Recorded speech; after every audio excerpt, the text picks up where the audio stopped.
Hello दोस्तों, आप सभी का स्वागत है आपके अपने यूट्यूब चैनल सिकंदर क्लासेस पर। आज हम क्लास टेंथ के बायोलॉजी का पहला चैप्टर जैव प्रक्रम का ऑब्जेक्टिव लेकर आए हैं। जैव प्रक्रम के कौन सा पार्ट है? पोषण। जैव प्रक्रम का पोषण का ऑब्जेक्टिव क्वेश्चन लेकर आए हैं। एग्ज़ाम में इससे ज़्यादा एक भी क्वेश्चन नहीं पूछेगा। जो 2022 का एग्ज़ाम होगा उसमें जैव प्रक्रम से इससे ज़्यादा एक भी नहीं पूछेगा। इसलिए आप लोग वीडियो को शुरू से लेकर लास्ट तक ज़रूर देखें और इसको एक बार कॉपी पर एकदम अच्छा से लिख लें और बढ़िया से इसको याद कर जाएं। चलिए देर न करते हुए शुरू करते हैं। यदि आप लोग चैनल पर नए आए हैं तो चैनल को सब्सक्राइब जरूर करेंगे। पहला क्वेश्चन, निम्नलिखित क्रियाओं में कौन सजीवों का मुख्य लक्षण है? यानी कौन क्रिया जो है सजीवों का सबसे मुख्य लक्षण है? कौन सा सजीवों का सबसे मुख्य लक्षण है? तो कौन सा है? तो श्वसन। क्या है? श्वसन, जो सभी के लिए अनिवार्य होता है, मुख्य लक्षण है। चलिए आगे बढ़ते हैं अगला क्वेश्चन की ओर। दूसरा क्वेश्चन, कोशिका के किस भाग में सजीवों के सभी गुण उपस्थित रहते हैं? कोशिका के किस भाग में सजीवों के सभी गुण उपस्थित रहते हैं? तो किस में रहता है, जरा आप लोग बता दीजिए। तो किस में रहता है? तो जीव द्रव में। किस में रहता है? जीव द्रव में। चलिए आगे बढ़ते हैं अगला क्वेश्चन की ओर। वे सारी क्रियाएं जिनके द्वारा जीवों का अनुरक्षण होता है उसे क्या कहते हैं? तो क्या कहते हैं उसे? तो जैव प्रक्रम। क्या बोलते हैं? जैव प्रक्रम। चलिए आगे बढ़ते हैं अगला क्वेश्चन की ओर। कौन स्वपोषी होते हैं जिनमें प्रकाश संश्लेषण की क्रिया होती है? और यह देखिए 2015 का सेकेंड सिटिंग 2015 का कंपार्टमेंटल पूछा है, 2019 का कंपार्टमेंटल पूछा है और 2021 का एनुअल में पूछा है। कौन स्वपोषी होते हैं जिनमें प्रकाश संश्लेषण की क्रिया करने की क्षमता होती है? प्रकाश संश्लेषण क्रिया करने की क्षमता किसमें होती है? तो किसमें? तो सभी हरे पौधे में। सभी हरे पौधे क्या होते हैं? स्वपोषी होते हैं। सभी हरे पौधे क्या होते हैं? स्वपोषी। क्या होते हैं? स्वपोषी। अब प्रकाश संश्लेषण क्रिया किसमें होती है? सभी हरे पौधे में। और इन्हें उत्पादक भी कहते हैं। सभी हरे पौधे क्या कहते हैं? उत्पादक। चलिए आगे बढ़ते हैं अगला क्वेश्चन की ओर। एग्जाम के लिए मोस्ट वीवीआई बार बार एग्जाम में पूछा जाता है, इसलिए इसको एकदम बढ़िया से। चलिए आगे बढ़ते हैं अगला क्वेश्चन की ओर। प्रकाश संश्लेषण में ग्लूकोज पदार्थ का निर्माण होता है। कहेगा प्रकाश संश्लेषण क्रिया में मुख्य रूप से क्या बनता है? ग्लूकोज। मुख्य रूप से क्या बनता है? ग्लूकोज। तथा उप उत्पाद के रूप में क्या बनता है? उप उत्पाद के रूप में क्या बनता है? कहेगा मुख्य रूप से क्या बनता है? तो ग्लूकोज। लेकिन उप उत्पाद के रूप में क्या बनता है? तो क्या बनता है? ऑक्सीजन। क्या बनता है? ऑक्सीजन, जो किससे निकलता है? जल से। किससे निकलता है? H2O माने जल से। जल के टूटने से निकलता है। पूछेगा ऑक्सीजन किससे निकलता है? तो जल से।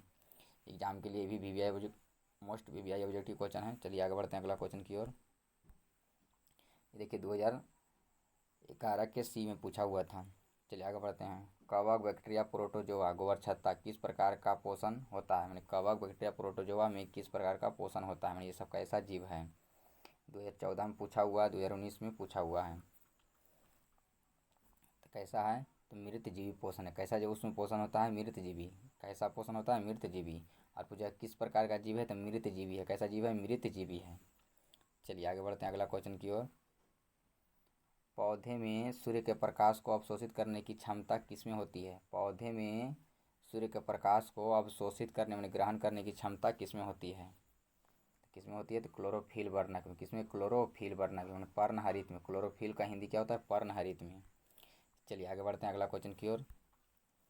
प्रकाश संश्लेषण प्रक्रिया में गैसों बोले तो कौन कौन गैस? CO2 और O2 का आदान प्रदान किन अंगों द्वारा होता है? प्रकाश संश्लेषण प्रक्रिया में गैस CO2 मतलब ग्रहण होता है। पेड़ पौधों में CO2 जाता है और बाहर क्या निकलता है? O2। जो वो है आदान प्रदान किनके द्वारा होता है? CO2 अंदर जाता है और O2 बाहर आता है। वो किनके द्वारा आता है? किन अंगों द्वारा आता है? तो किनके द्वारा आता है? तो रंध्र और स्टोमाटा द्वारा। रंध्र या स्टोमाटा द्वारा। पत्रियों में उपस्थित रंध्र या स्टोमाटा द्वारा। चलिए आगे बढ़ते हैं अगला क्वेश्चन की ओर। देखिए 2018 में भी पूछा हुआ है। 2018 में ये पूछा हुआ था। चलिए आगे बढ़ते हैं अगला क्वेश्चन की ओर। मनुष्य के दांत के सबसे ऊपरी परत क्या है? मनुष्य के दांत के सबसे ऊपरी परत है। ये भी क्वेश्चन एग्जाम के लिए वीवीआई है, मोस्ट वीवीआई है। तो कह रहा है कि मनुष्य के दांत की सबसे ऊपरी परत क्या है? क्या है जरा आप लोग बता दीजिए। तो कमेंट बॉक्स में जरूर बता दीजिए। इनामेल। क्या है? मनुष्य के दांत की सबसे ऊपरी परत क्या है? इनामेल है। क्या है? इनामेल है। और ये बना क्या रहता है? कैल्शियम फॉस्फेट का। इनामेल किसका बना रहता है? कैल्शियम फॉस्फेट का। इनामेल किसका बना रहता है? कैल्शियम फॉस्फेट का, जो दांतों को सुरक्षा प्रदान करती है। चलिए आगे बढ़ते हैं अगला क्वेश्चन की ओर। अगर अमीबा में भोजन का पाचन किस अंगक में होता है? अमीबा में भोजन का पाचन किस अंगक में होता है? तो पाचन कहेगा तो कहाँ होता है? तो भोजन रसधानी में। पाचन कहेगा किस अंगक में? तो भोजन रसधानी में। चलिए आगे बढ़ते हैं अगला क्वेश्चन की ओर। करा मनुष्य में पाचन क्रिया प्रारंभ होती है, प्रारंभ का मतलब शुरू होती है। मनुष्य में पाचन क्रिया कहाँ से शुरू होती है? कहाँ से शुरू होती है? तो कहाँ शुरू होती है? तो मुख गुहा से। कहाँ से? मुख गुहा अर्थात मुंह से। कहाँ से? मुंह मुंह से शुरू होती है। और मुख में क्या चीज़ का पाचन होता है? कार्बोहाइड्रेट का। कार्बोहाइड्रेट का। चलिए आगे बढ़ते हैं अगला क्वेश्चन की ओर। इनमें से कौन अवशेषी अंग है? इनमें से कौन अवशेषी अंग होता है? 2019 में पूछा हुआ है, 2021 में पूछा हुआ है। इनमें से कौन अवशेषी अंग है? तो कौन है? तो अपेंडिक्स। कौन है? अपेंडिक्स। कौन है? अपेंडिक्स। चलिए आगे बढ़ते हैं अगला क्वेश्चन की ओर। अमीबा का आकार अनिश्चित होता है। कोई पूछेगा अमीबा का आकार कैसा होता है? तो अनिश्चित। अनिश्चित।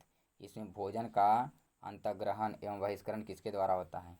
क्या अमीबा में भोजन क्या होता है? अंतर्ग्रहण होता है और बहिष्करण होता है। तो किसके द्वारा? उन्हें किसके द्वारा होता है?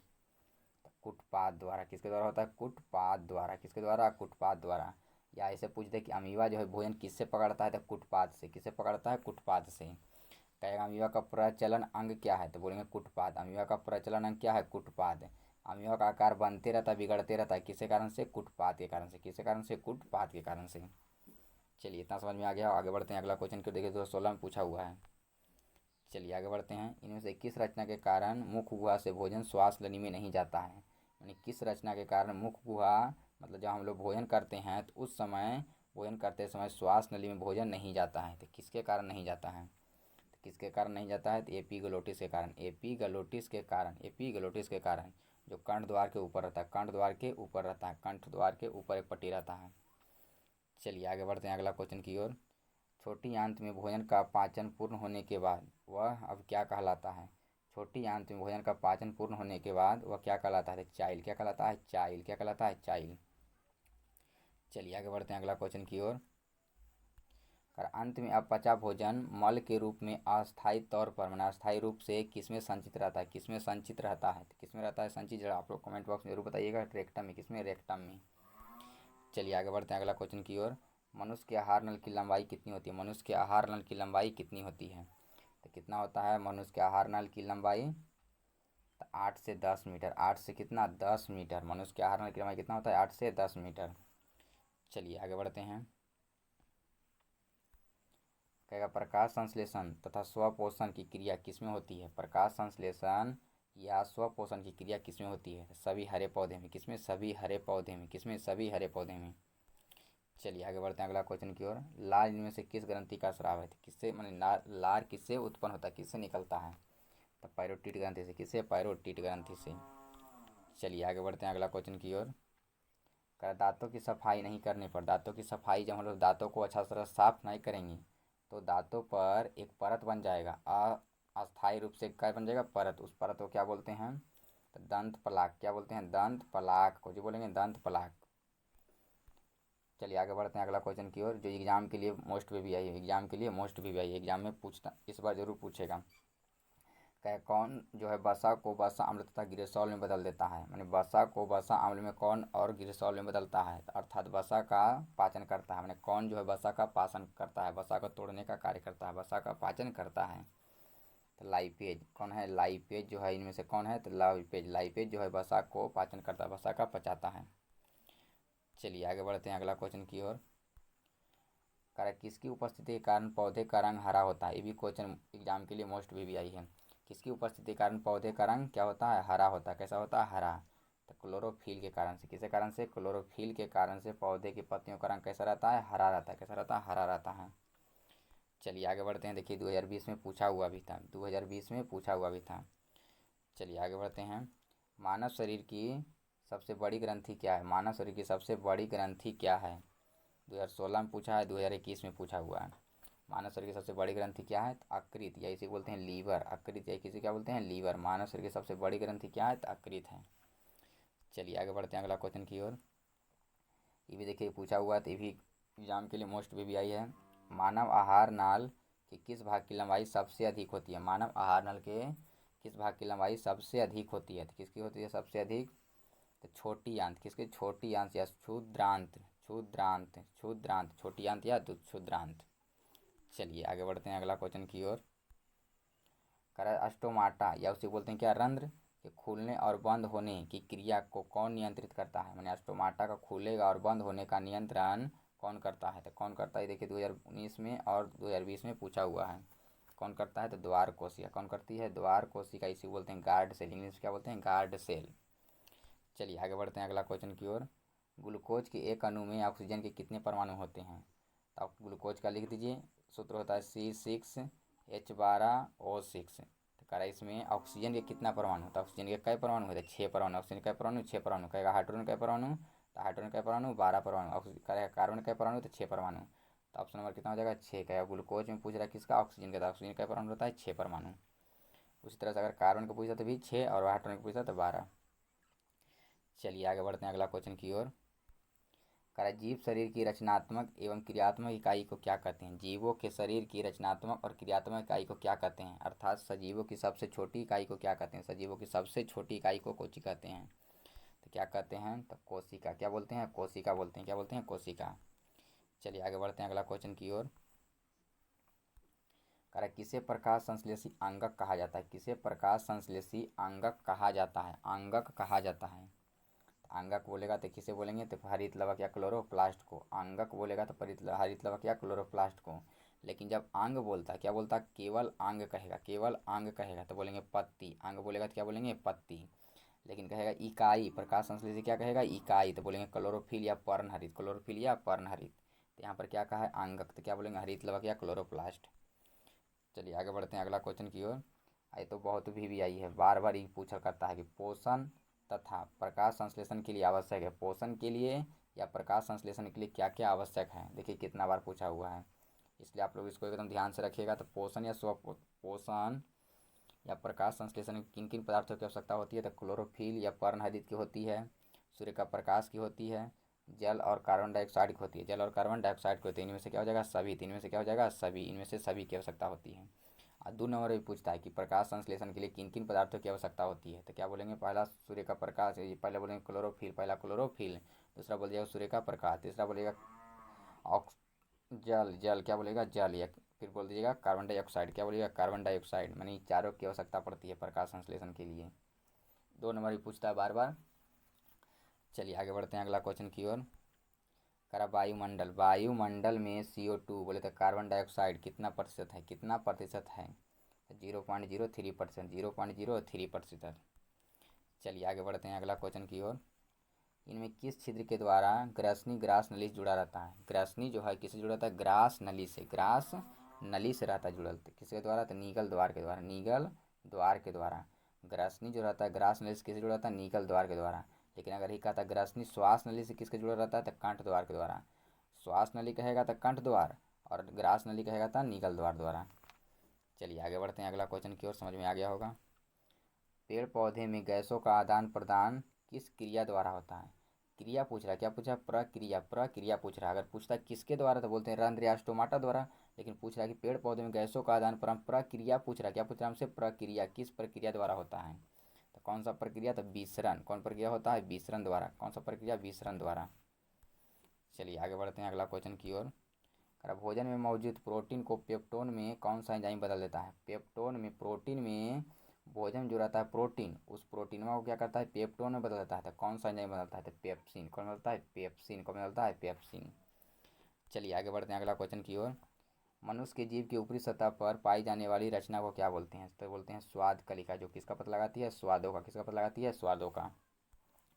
चलिए आगे बढ़ते हैं अगला क्वेश्चन की ओर, जो एग्जाम के लिए मोस्ट भी आई है। क्लोरोफिल वर्ण का रंजक का रंग होता है, क्लोरोफिल रंग, क्लोरोफिल रंजक का रंग होता है। मैंने क्लोरोफिल का रंग कैसा होता है, तो कैसा होता है, तो हरा। कैसा होता है, हरा। कैसा होता है, हरा। चलिए आगे बढ़ते हैं अगला क्वेश्चन की ओर। प्रकाश संश्लेषण होता है, मैंने प्रकाश संश्लेषण मुख्य रूप से होता है। देखिए 2015 में पूछा हुआ, ये क्लोरोफिल वाला देखिए पूछा हुआ है, 2 बार पूछा हुआ है। तो प्रकाश संश्लेषण होता है तो मुख्य रूप से कहाँ, दिन में। मुख्य रूप से कब होता है, दिन में होता है। कब होता है, दिन में होता है। चलिए आगे बढ़ते हैं अगला क्वेश्चन की ओर। कह रहा सभी हरे पौधे कहलाते हैं, सभी हरे पौधे क्या कहलाते हैं, क्या कहलाते हैं। देखिए कितना बार पूछा, 14 में पूछा, 19 में पूछा है। सभी हरे पौधे क्या कहलाते हैं, तो उत्पादक या स्वपोषी। उत्पादक या क्या बोलिएगा, स्वपोषी। उत्पादक या क्या बोलिएगा, स्वपोषी। चलिए आगे बढ़ते हैं अगला क्वेश्चन की ओर। करा प्रकाश संश्लेषण क्रिया में ऑक्सीजन बाहर निकलता है। प्रकाश संश्लेषण प्रक्रिया में ऑक्सीजन जो है किससे बाहर निकलता है? तो किससे? तो जल से। किससे निकलता है? जल से। किससे? जल से। चलिए आगे बढ़ते हैं अगला क्वेश्चन की ओर। प्राकृतिक में ऑक्सीजन का संतुलन कैसे बना रहता है? ऑक्सीजन का संतुलन कैसे बना रहता है? तो किसके द्वारा बना रहता है? देवी भी पूछा हुआ है। तो किसका बना रहता है? तो प्रकाश संश्लेषण द्वारा। प्रकाश संश्लेषण द्वारा। चलिए आगे बढ़ते हैं अगला क्वेश्चन की ओर। कोशिका में पावर हाउस किसे कहा? कोशिका का पावर हाउस किसे कहा जाता है? देखिए 2016 में पूछा हुआ किसे कहा जाता है? तो माइटोकॉन्ड्रिया को। माइटोकॉन्ड्रिया को। माइटोकॉन्ड्रिया को। चलिए आगे बढ़ते हैं अगला क्वेश्चन की ओर। प्रकाश संश्लेषण की प्रक्रिया शुरू से लेकर अंतिम तक, लास्ट तक किसमें होता है? किसमें होता है? तो क्लोरोप्लास्ट में। किसमें होता है? क्लोरोप्लास्ट के ग्रेनम। क्लोरोप्लास्ट के ग्रेनम में होता है। ग्रेनम नामक अंग में होता है। ग्रेनम नामक अंग में होता है। क्लोरोप्लास्ट ग्रेनम नामक अंग में होता है। चलिए आगे बढ़ते हैं अगला क्वेश्चन की ओर। किसे प्रकाश संश्लेषी अंग कहते हैं? पहले भी बता चुके हैं किसे प्रकाश संश्लेषी अंग कहते हैं। अंग पूछ रहा है, प्रकाश संश्लेषी अंग किसे कहते हैं? तो किसे कहते हैं प्रकाश संश्लेषी अंग? तो किसे कहते हैं? तो पत्तियों को। किसे कहते हैं? पत्तियों को। चलिए आगे बढ़ते हैं अगला क्वेश्चन की ओर। कर अमीबा में पचा हुआ भोजन, भोजन राजधानी से निकल कर केजा पहुंच जाता है? कहाँ पहुंच जाता है? अमीबा में जब भोजन पच जाता है तो पचा हुआ भोजन भोजन राजधानी से निकलेगा और कहाँ पहुंच जाएगा? तो कहाँ पहुँचेगा? तो कोशिका द्रव में। किसमें पहुँचता है? कोशिका द्रव में। किसमें? कोशिका द्रव में। चलिए आगे बढ़ते हैं अगला क्वेश्चन की ओर। कर आत्महत्या की थैली किसे कहते हैं? 2016 में पूछा हुआ आत्महत्या की थैली किसे कहते हैं? तो लाइसोसोम को। किसको कहते हैं? लाइसोसोम को। चलिए आगे बढ़ते हैं अगला क्वेश्चन की ओर। किसे प्रकाश संश्लेषी इकाई कहते हैं? पहले भी बता चुके हैं प्रकाश संश्लेषी पूछ रहा है इकाई। प्रकाश संश्लेषी क्या पूछ रहा है? इकाई। तो किसे कहते हैं? तो क्लोरोफिल या पर्णहरित। तो क्लोरोफिल या किसको? पर्णहरित को। चलिए आगे बढ़ते हैं अगला क्वेश्चन की ओर। कर पैरामीशियम का आकार निश्चित होता है। को पूछेगा पैरामीशियम का आकार कैसा होता है? तो बोलेंगे निश्चित। कैसा होता है? निश्चित। इसका शरीर किस प्रचलन अंग से ढका रहता है? मैंने पैरामीशियम का आकार कैसा होता है? निश्चित। लेकिन इसका जो शरीर रहता है किससे ढका रहता है? किस प्रचलन अंग से ढका रहता है? किससे? तो सीलिया से। किससे? सीलिया से। पैरामीशियम का आकार, पैरामीशियम का शरीर किससे ढका रहता है? सीलिया से। चलिए आगे बढ़ते हैं अगला क्वेश्चन की ओर। मनुष्य में कौन सा अंग मुख गुहा से लेकर मलद्वार तक फैली होती है? मनुष्य का कौन सा अंग जो होता है मुख गुहा से लेकर, मैंने मुंह से लेकर मलद्वार तक फैली होती है? तो कहाँ कौन रहता है? मुख गुहा से लेकर कहाँ तक? मलद्वार तक। तो आहार नाल। कौन रहता है? आहार नाल। आहार नाल। चलिए आगे बढ़ते हैं अगला क्वेश्चन की ओर। हरे पौधे प्रकाश संश्लेषण की प्रक्रिया में सौर ऊर्जा को बदलते हैं। हरे पौधे प्रकाश संश्लेषण प्रक्रिया के दौरान सौर ऊर्जा को किसमें बदल देता है? सौर ऊर्जा को किसमें बदल देता है? तो रासायनिक ऊर्जा में। किसमें बदलता है? रासायनिक ऊर्जा में। चलिए आगे बढ़ते हैं अगला क्वेश्चन की ओर।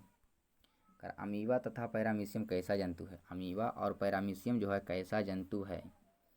तो प्राणी समपोषी है कि प्राणी समभोजी है कि एक कोशिकीय कि इनमें सभी है? तब अमीबा और पैरामीशियम बोलेगा तो प्राणी समपोषी भी है, प्राणी समभोजी भी है, एक कोशिकीय भी है और इनमें से सभी भी है। इनमें से सभी हो जाएगा। क्या हो जाएगा? इनमें से सभी। चलिए आगे बढ़ते हैं अगला क्वेश्चन की ओर। मनुष्य के अमाशय की दीवार से किस रस का निर्माण होता है? मनुष्य के अमाशय की दीवार से किस रस का निर्माण होता है? अमाशय से पूछ रहा था किसका? तो जठर रस का। किसका निर्माण होता है? जठर रस का। और कहेगा जठर रस में क्या क्या रहता है? तो बोलेंगे हाइड्रोक्लोरिक अम्ल HCl, निष्क्रिय पेप्सिनोजेन, म्यूकोसस लेस्मा। जठर रस में 3 रस रहता है। जठर रस में कहेगा कई एंजाइम रहता है? 3 गो। म्यूकोसस लेस्मा, हाइड्रोक्लोरिक अम्ल, निष्क्रिय पेप्सिनोजेन। चलिए आगे बढ़ते हैं अगला क्वेश्चन की ओर। छोटी आंत की ग्रंथियों से निकलने वाला रस क्या कहलाता है? छोटी आंत की ग्रंथियों से निकलने वाला रस क्या कहलाता है? तो आंत्र रस। कौन रस कहलाता है? आंत्र रस या सक्कस एंटेरिकस। चलिए आगे बढ़ते हैं अगला क्वेश्चन की ओर। आहार नल किस भाग में पाचन क्रिया नहीं होती है? मैंने आहार नल कौन सा भाग है जिसमें भोजन पचता नहीं है? उससे होकर भोजन गुजरता है लेकिन भोजन वहाँ पचता नहीं है। तो कौन सा? तो बोलेंगे ग्रास नली। कौन सा है? ग्रास नली। ग्रास नली की दीवार कभी फैलेगा, भोजन जाएगा उससे, जैसे जैसे ही क्या है? ग्रास नली है। अब इसमें भोजन आएगा तो भोजन के कारण, इस भोजनमा के कारण ही क्या होता है? इसका दीवार जो रहता है ये वाला, ये कभी क्या होता है? फैल जाता है तो कभी सिकुड़ जाता है। तो फैलने और सिकुड़ने की जो क्रिया रहती है उसे बोलते हैं क्रमाकुंचन। क्या बोलते हैं? क्रमाकुंचन।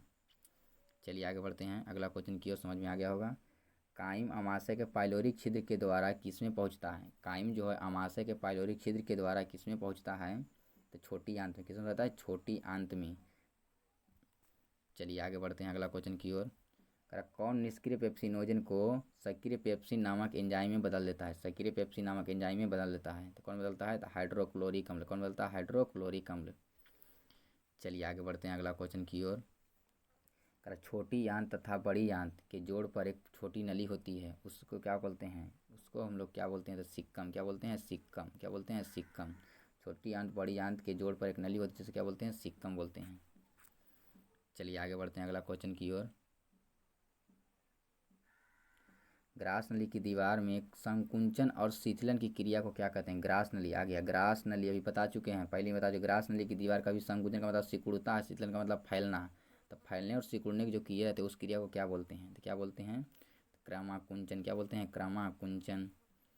चलिए आगे बढ़ते हैं अगला क्वेश्चन की ओर। क्रमाशय में जब भोजन गाढ़े लेई की तरह हो जाएगा, गाढ़ा लेई की तरह हो जाएगा, तब उसे हम लोग क्या बोलते हैं? गाढ़ा लेई का मतलब जब हम लोग आटा का जो लेई बनाते हैं उसकी तरह हो जाएगा, तब उसको हम लोग भोजन को क्या बोलेंगे? तो कायम। क्या बोलिएगा? कायम। क्या बोलिएगा? कायम। चलिए आगे बढ़ते हैं अगला क्वेश्चन की ओर।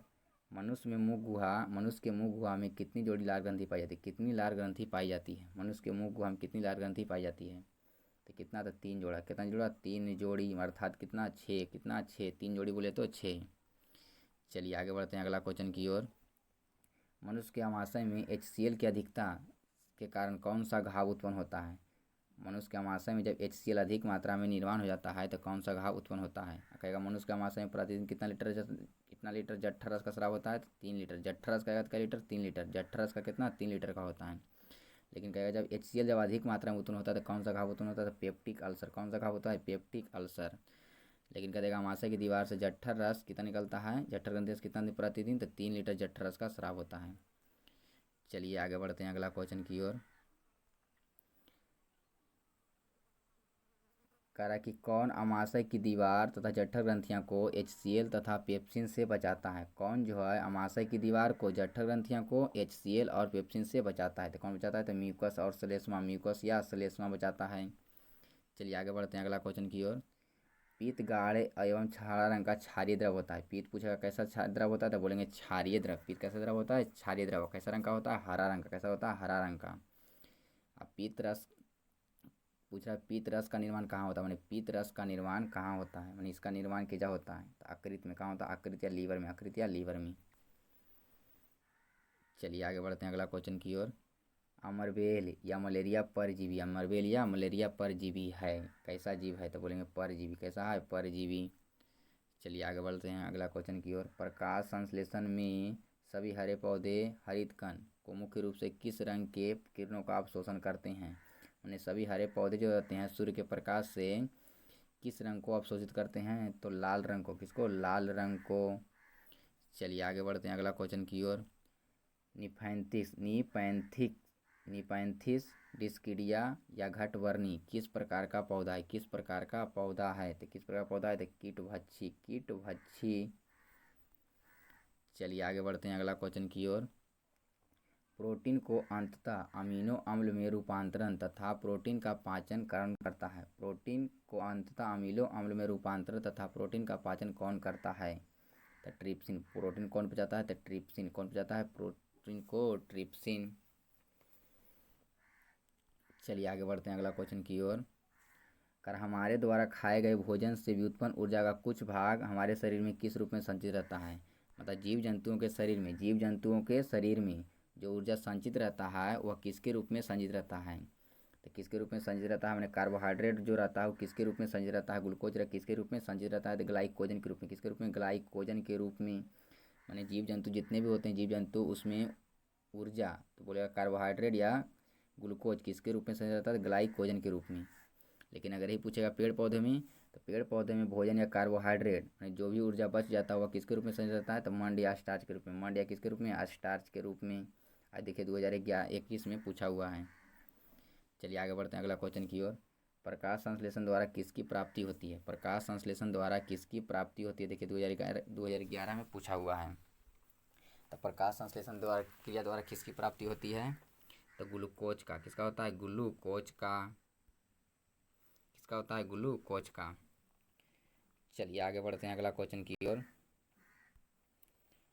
हरित लवक के किस भाग में प्रकाश संश्लेषण की क्रिया होती है? हरित लवक के किस भाग में प्रकाश संश्लेषण की क्रिया होती है? हरित लवक या क्लोरोप्लास्ट किस भाग में प्रकाश क्रिया होती है? किसमें बता चुके पहले भी एक और बता दें। किसमें? ग्रेनम में। किसमें? ग्रेनम में। किसमें? ग्रेनम में। चलिए आगे बढ़ते हैं अगला क्वेश्चन की ओर। अमीबा का प्रचलन अंग कौन है? प्रचलन अंगक कौन है?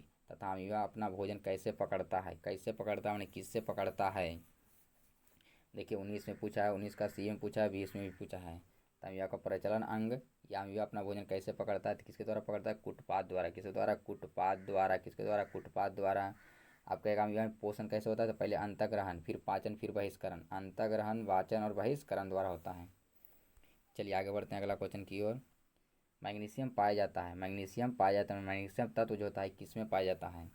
तो क्लोरोफिल या पर्णहरित में। क्लोरोफिल या किस में? पर्णहरित में। अभी देखिए 2013 में पूछा हुआ है, 16 में पूछा हुआ है, 21 में पूछा हुआ है। चलिए आगे बढ़ते हैं अगला क्वेश्चन की ओर। एक वयस्क मनुष्य में एक वयस्क मनुष्य के कितने दांत होते हैं? करा एक वयस्क मनुष्य में कितने दांत होते हैं? मैंने के कितने दांत होते हैं? दांत करा कितने होते हैं? दांत कितने प्रकार के ना मैंने कितने दांत होते हैं? एक वयस्क मनुष्य में कितने दांत होते हैं? तो कितना दांत होता है? तो 32 दांत। कितना दांत होता है? 32 दांत होता है। लेकिन पूछेगा कितने प्रकार के दांत होता है? तो बोलेंगे 4 प्रकार के दांत होता है। कई प्रकार का होता है? 4 प्रकार के दांत होता है। पहला बोलेंगे इनसाइजर। पहला क्या बोलेगा? इनसाइजर। पहला बोलेगा इनसाइजर। दूसरा बोलेगा कैनाइन। दूसरा बोलेंगे कैनाइन। तीसरा बोलिएगा मोलर। चौथा बोलिएगा प्री मोलर। तो क्या दांत कितने प्रकार होते हैं? तो 4 प्रकार के। पहला क्या है? इनसाइजर। दूसरा कैनाइन। तीसरा मोलर। चौथा प्री मोलर। चलिए आगे बढ़ते हैं अगला क्वेश्चन की ओर। मंड परीक्षण के लिए हरी पत्ती पर आयोडीन का घोल डालने से पत्ती का अल्कोहल में उबाला जाता है। तो क्लोरोफिल को घोलने के लिए।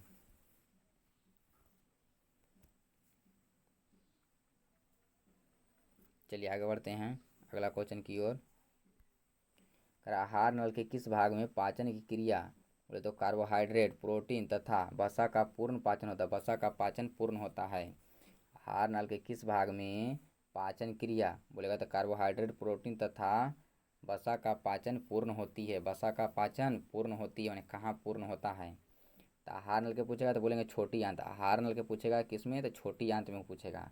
लेकिन पूछेगा छोटी आंत में तो बोलेंगे इलियम में। किसमें? इलियम में। ग्रहणी, जेजुनम, इलियम। छोटी आंत जो होता है 3 भागों में बटा रहता है, ग्रहणी, जेजुनम और इलियम। ग्रहणी, जेजुनम और इलियम। अगर छोटी आंत किस भाग में? तो बोलेंगे इलियम में। भोजन का पाचन किस में होता है? तो इलियम में होता है। किस में होता है? इलियम में। लेकिन पूछेगा आहार नल किस भाग में पाचन क्रिया होती है? तो बोलेंगे छोटी आंत में। अभी देखिए 18 का सी में पूछा हुआ है। चलिए आगे बढ़ते हैं। मनुष्य में कितने प्रकार के दांत पाए जाते हैं? देखिए दांत पूछ रहा है कितने प्रकार पाए जाते हैं। कितने दांत नहीं होते बल्कि कितने प्रकार के दांत पाए जाते हैं? तो बोलेंगे 4। कितने प्रकार के दांत पाए जाते हैं? 4। चलिए आगे बढ़ते हैं अगला क्वेश्चन की ओर। आमाशय में कौन सा एंजाइम पाया जाता है? आमाशय में कौन सा एंजाइम पाया जाता है? तब पेप्सिन। कौन पाया जाता है? पेप्सिन।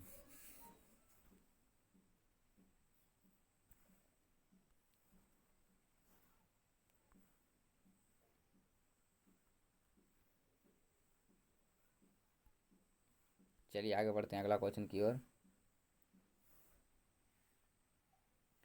हरित हरित लवक के अंदर झिल्लियों से बनी नलियों को कहते हैं। हरित लवक के अंदर झिल्लियों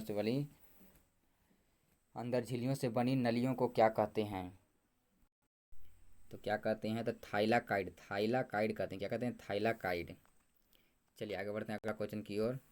भोजन का सर्वाधिक पाचन या अवशोषण होता है? भोजन का सबसे ज़्यादा पाचन या अवशोषण कहाँ होता है? कहाँ होता है?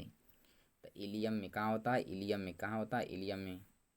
चलिए आगे बढ़ते हैं अगला क्वेश्चन की ओर। केंद्रक या न्यूक्लियस का खोज किसने किया था? केंद्रक को ही बोलते हैं न्यूक्लियस।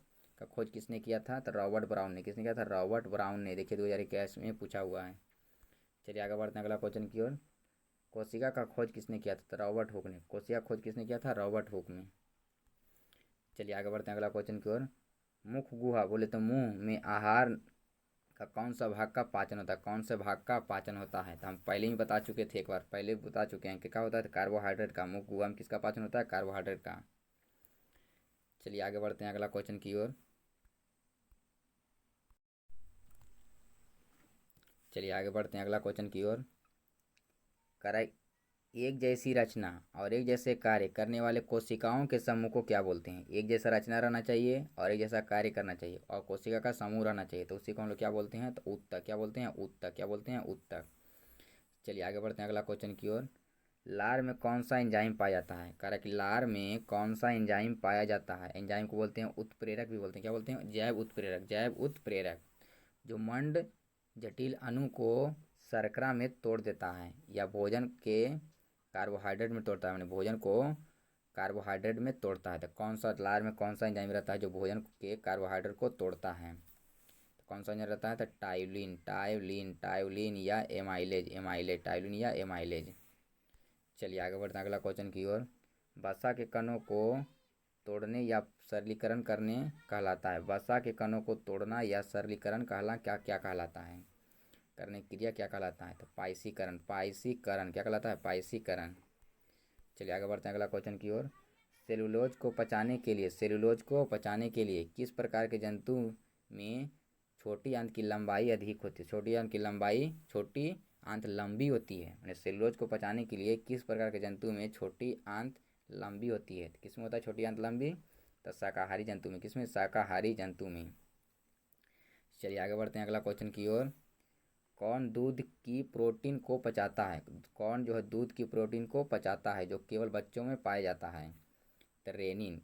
कौन पचाता है? रेनिन। कौन पचाता है? रेनिन। चलिए आगे बढ़ते हैं अगला क्वेश्चन की ओर। छोटी आंत की आंतरिक भित्ति पर मैंने अंदर वाला दीवार पर अनेक अंगुली जैसे रचना रहते हैं, अनेक अंगुली जैसे उभार रहते हैं, उसको क्या बोलते हैं? तो रसांकुर या दीर्घरोम। रसांकुर या क्या बोलते हैं? दीर्घरोम। रसांकुर या क्या बोलते हैं? दीर्घरोम। आप लोग को यह वीडियो कैसा लगा कमेंट बॉक्स में ज़रूर बताएंगे। यदि चैनल पर नए हैं तो चैनल को सब्सक्राइब जरूर करेंगे।